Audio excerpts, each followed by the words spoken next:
Hello hi friends, welcome to my channel lucky tailoring blogs. ఈ వీడియోలో వచ్చేసి మనం లైనింగ్ ఫ్యాబ్రిక్కి గమ్ పెట్టి ఎలా ఐరన్ చేసుకోవాలో చూసేద్దాం. మెయిన్ ఫ్యాబ్రిక్ని ఇలా చిన్న చిన్న డాట్స్ పెట్టేసేయాలి. మొత్తం ఎక్కువ లేకోకుండా, ఐరన్ బాక్స్ ఎక్కువ హీట్లో లేకోకుండా సరిపడేమైనా లైట్గా పెట్టేసుకొని మనం ఇలా ఐరన్ చేసుకోవాలి.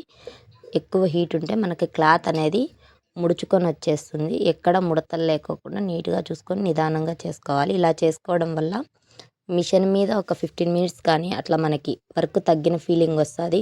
కొంతమందికి బాడీ ఎక్కువ హీట్ అవ్వడం కానీ, బ్యాక్ పెయిన్ కానీ అలా ఉంటుంది కదా, వాళ్ళకు ఒక 20 మినిట్స్ అలా రిలీఫ్ దొరికినట్లు అనిపిస్తుంది అనమాట.